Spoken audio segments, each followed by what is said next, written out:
I'm really grateful to be here with you today. Thank you for the invitation. Today I'm going to be speaking on some of my recent research, where I've been quite critical of the psychedelic industry as it's developing in Western imperial contexts. So, and I'll give some background in addition to how I ended up doing this type of work. There's been a lot of discourse recently talking about the psychedelic hype, which many of you are probably familiar with if you've been looking at Western newspapers in the past few years. We've moved from a period of intense stigmatization and suspicion about psychedelics into a period of over-amplified excitement. And I actually argue that psychedelic hype is increasing the likelihood of harm by underemphasizing the actual risks associated with psychedelic substances and their varied contexts of use. And because of that, I've started, as I mentioned, moving into this more critical psychedelic studies perspective, even though I entered the field as someone who was grateful for my own psychedelic experiences, where I felt like I was very much healed from debilitating disabilities and trauma that I had growing up. And I expected the field to be hospitable towards caring about some of the root causes of trauma. And I experienced a very different environment over the years. And I should mention too, I'll show that on the next slide. I started working, this is a picture of me from 2011. I started working in the field in 2010, and I ended up volunteering for some of the organizations that were working to help increase the acceptability of psychedelics and help educate people about psychedelic potentials, we could say. And, flash forward to this morning, shortly before I joined this call virtually, I was speaking on a panel against this company's application to get MDMA approved in the United States as a pharmaceutical. So clearly I've come a long way in the last 13 years from this moment when I was volunteering for that same organization. And I used to be an insider in the field, in the industry. These were pictures of the researchers' invitational meetings at two of MAPS's psychedelic science conferences, one in 2013 and one in 2017. And so I was kind of like invited to these. And I should say too, I was invited early on because I was useful to the field. The year that I joined in 2010, there had just been a lot of controversy the year before because there were conferences people would stand up and say, why are there only white men speaking? And so even though I didn't have much published when I first started in the field, I've kind of benefited because they wanted to have more diversity. But as soon as I started speaking up about ethical concerns and other problems that I was seeing, I got gradually pushed to the margins. And that really started to emphasize for me that the aspirations towards world healing that the field talks about through psychedelics were at tremendous odds with what was actually going on day to day in the field.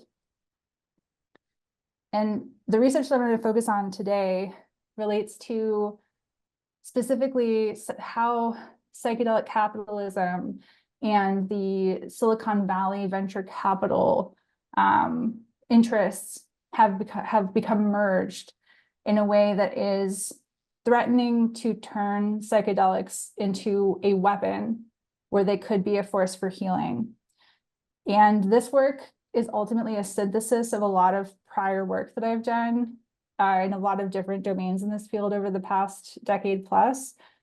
I'm trained as a literary scholar, and so I have a lot of my work develops out of close reading, as I would call it. So a close attention to language and the implications of specific word choices and what that implies about people's true motivations and their orientation and how they're using that language.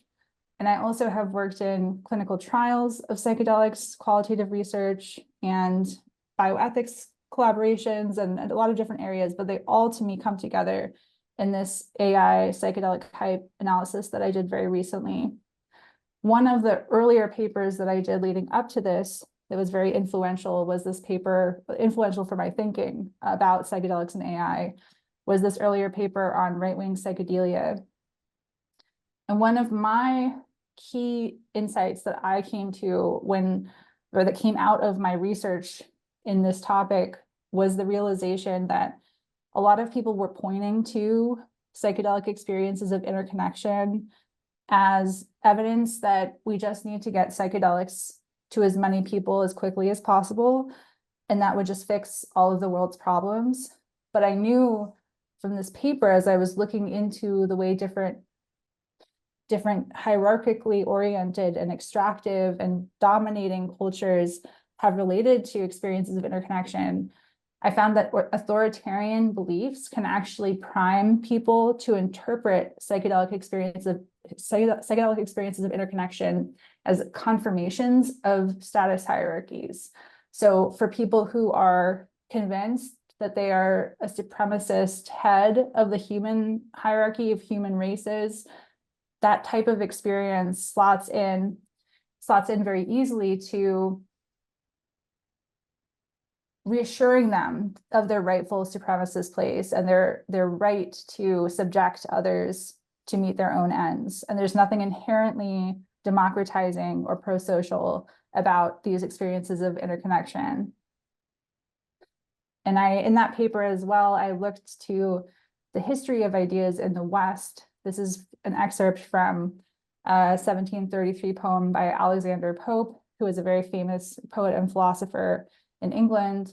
And basically, this vision of a cosmic hierarchy, or like a cosmic and interconnected ladder stretching from the earth through the cosmos, was used as evidence that those who were lower on the hierarchy, their role was to submit to what the people higher up wanted for society.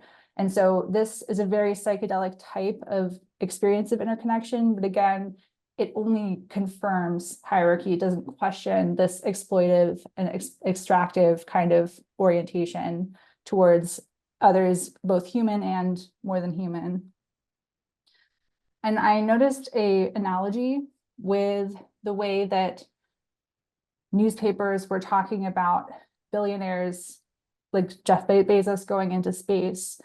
There was a lot of emphasis on this overview effect as a phenomenon from astronauts, where commonly people would go into outer space and then look back at the Earth, this precious pale blue dot floating in a vast darkness, and come to the sense of wonder and empathy for all that is on this home that we share collectively. And then they would come back kind of having had this mystical experience and then feel dramatically transformed.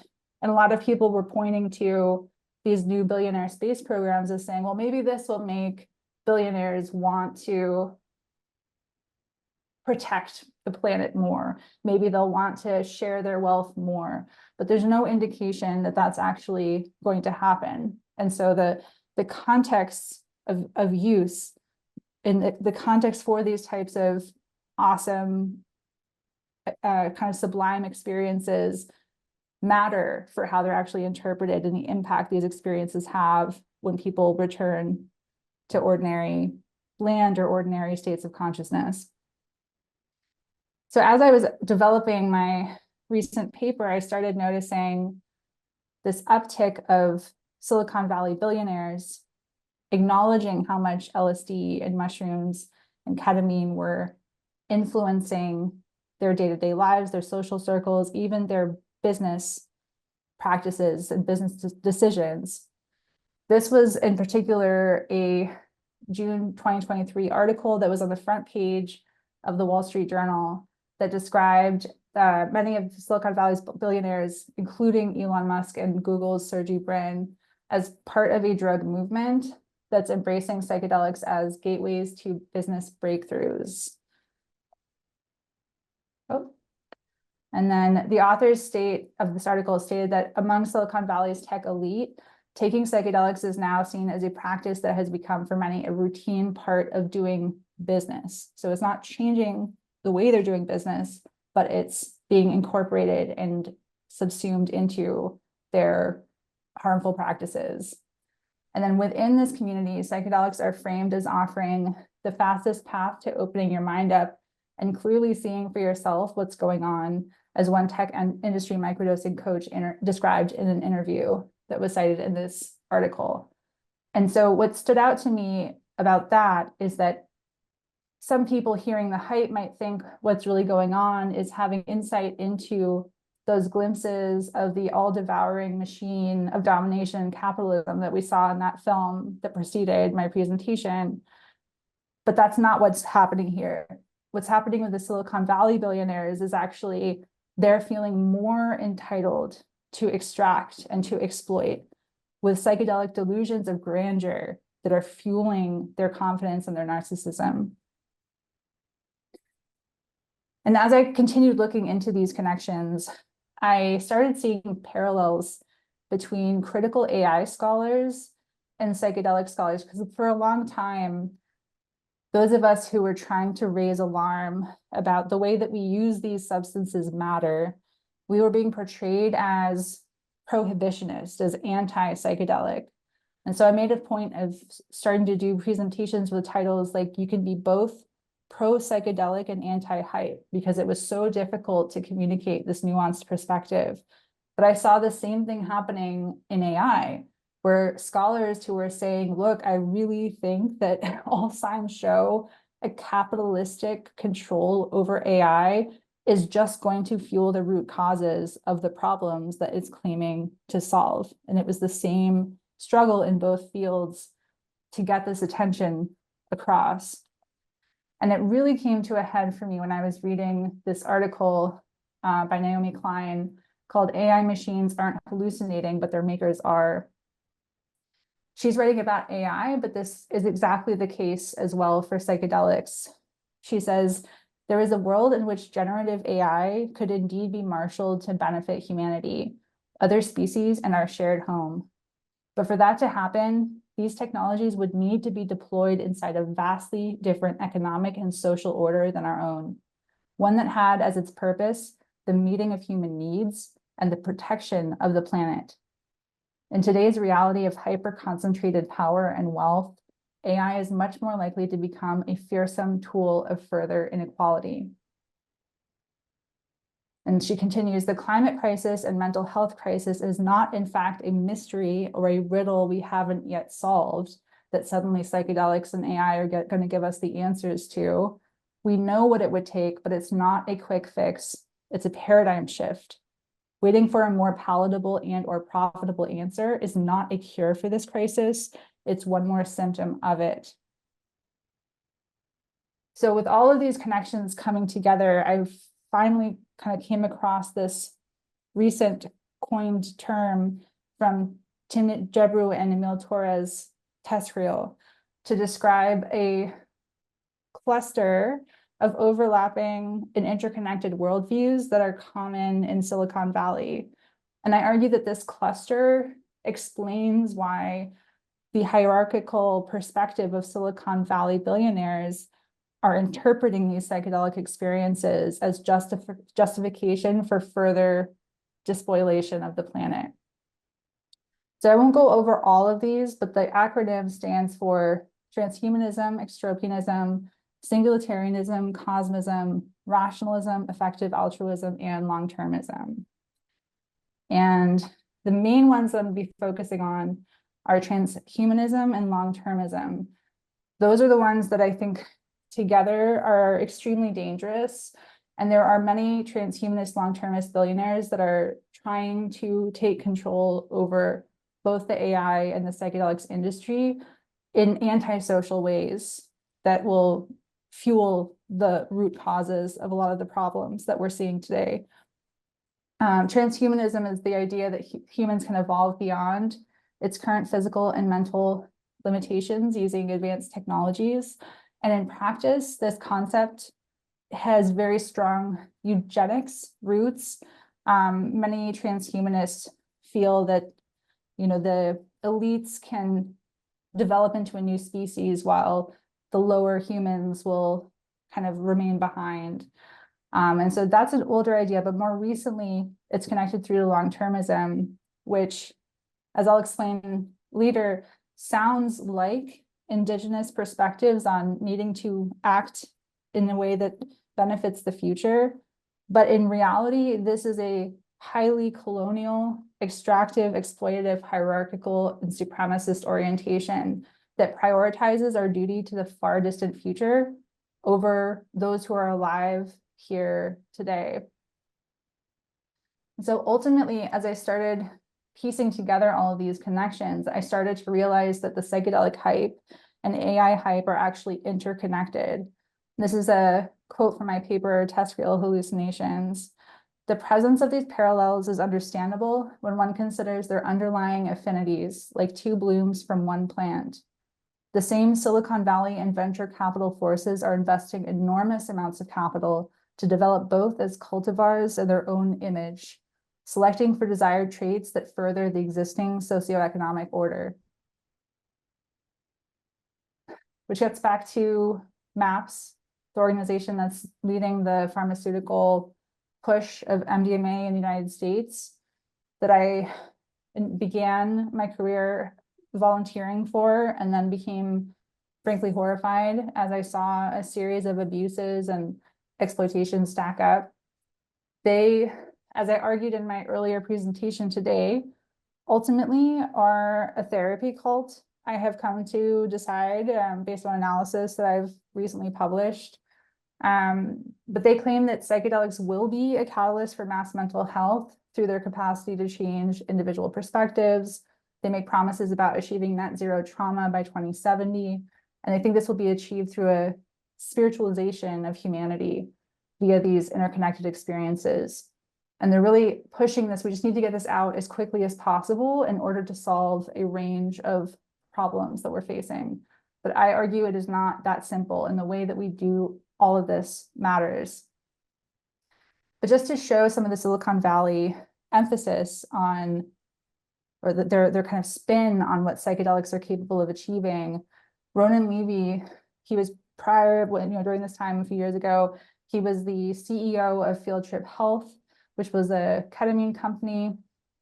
And he emphasized that they were going to give specifically ketamine-assisted therapy to help with job loss for laid off white collar, kind of upper middle class tech workers.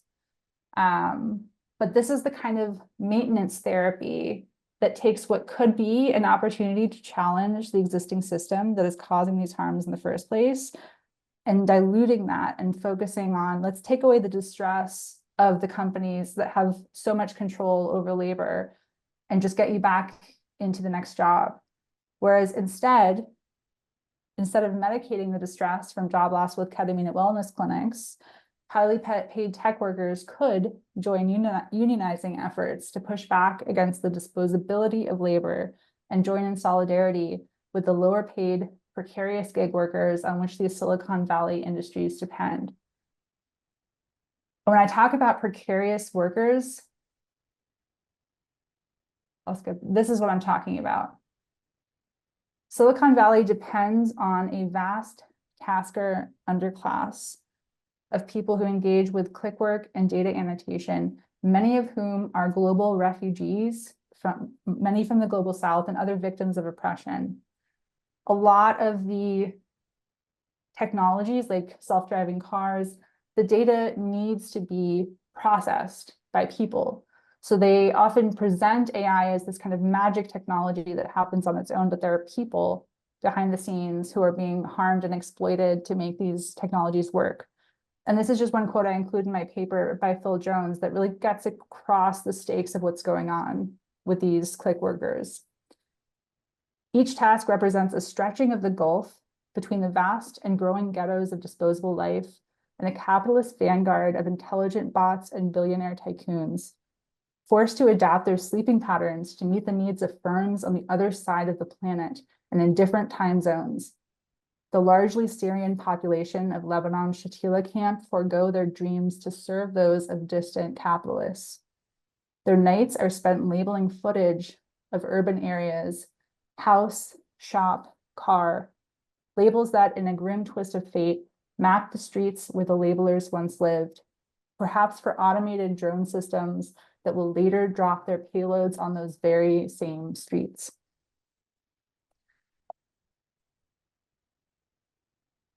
And ultimately, the billionaires who are behind some of the biggest psychedelic pharmaceutical companies today, they're not anticipating using psychedelics for pro-social, pro-environmental, pro-democratic ends. This is a quote from Christian Angermeyer, who's behind both Atai Life Sciences, but also was a original funder of Compass Pathways.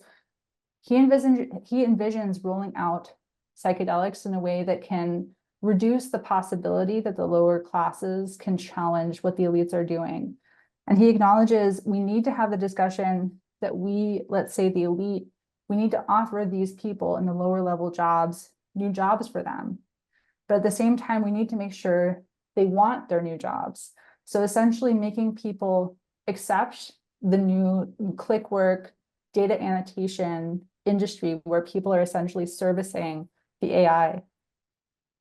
He says, unfortunately, I deeply believe that the world we're building with all the technology, and I'm part of the builders, that's why I'm so conscious of that, is not good for our mental health.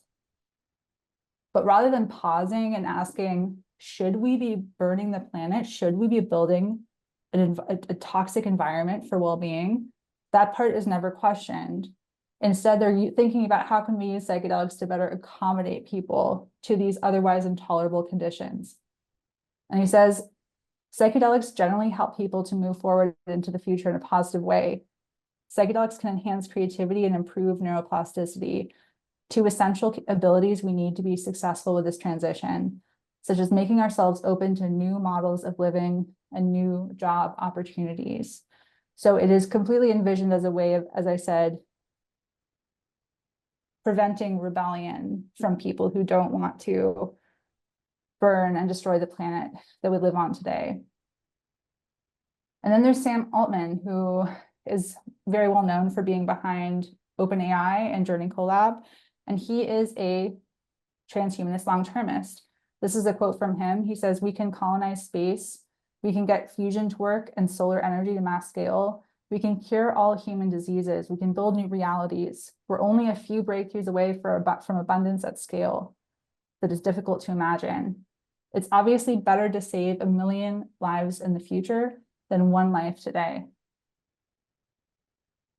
And he also, less well known, is an investor in the psychedelics field.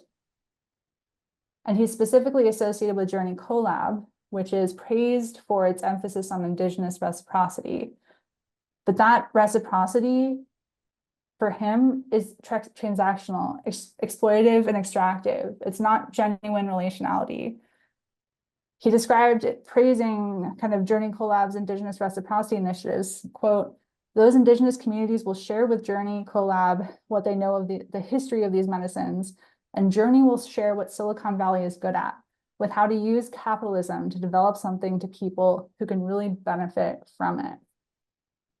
So trying to turn it into a tool to serve and further capitalism. Ultimately, and this was the main thrust of my argument, long-termism is incompatible with indigenous reciprocity. It is an inherently extractive, exploitative system that can justify burning up the planet that we live on as fuel for digitizing consciousness and colonizing the stars. That is fundamentally at odds with the common indigenous perspective of benefiting future generations in a sustainable, holistic way that respects life and reveres life here and now. And the contrast between these is really emphasized by many of the indigenous scholars who are working in psychedelic studies, who point out that indigenous views on the well-being of future generations are commonly rooted in a non-hierarchical ontology, based on reciprocity and relationality with the specific local diversity of the more than human world. Williams and Brandt, from this first paper I showed, Tending a Vibrant World, they describe how this indigenous ontology is incompatible with neoliberal capitalism's basis in extraction and exploitation, which is premised on a colonial hierarchization of all life. And by imposing a hierarchy wherein some forms of life are ascribed greater value and meaning than others, capitalism justifies the instrumentalization of exploitation of those at the bottom of that hierarchy by those at the top. And as I was finishing my paper, staying home from the most recent psychedelic science conference, because I could tell that that was deceptive.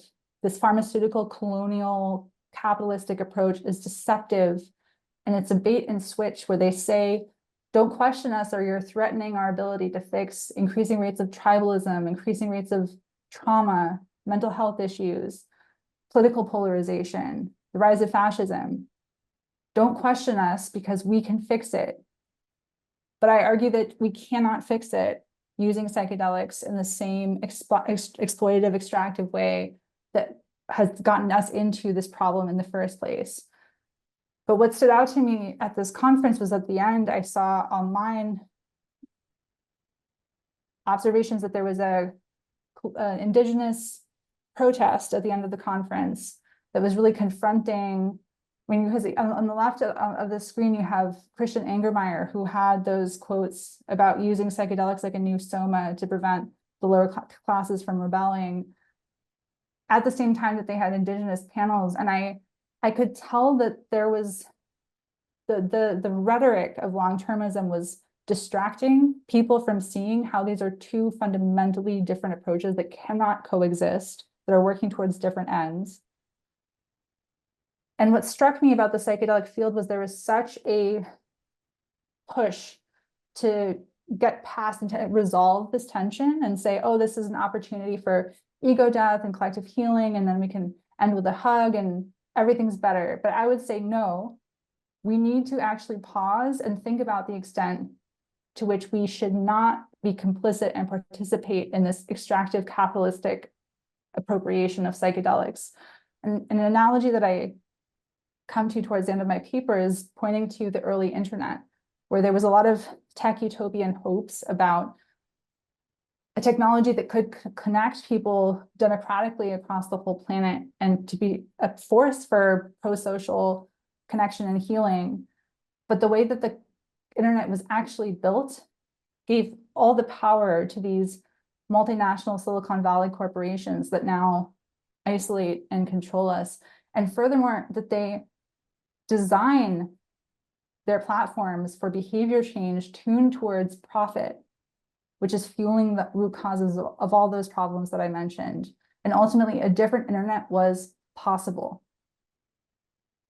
In both of AI and psychedelics, I'm also concerned that they're non-specific amplifiers, or stochastic parrots in the case of AI. So in both of these cases, and as happened with the early internet, the AI and psychedelics industries are still in nascent phases, and the same utopian hype is desensitizing people from noticing how elite decisions are optimizing both AI and psychedelics for profit. If we want AI and psychedelics to be used as forces for healing, connection, and expression, now is the time to name and resist the corporate takeover of both industries, because we might not get a second chance. And ultimately, there's another way to approach all of this. A better world is possible, as Mark Fisher writes in Acid Communism.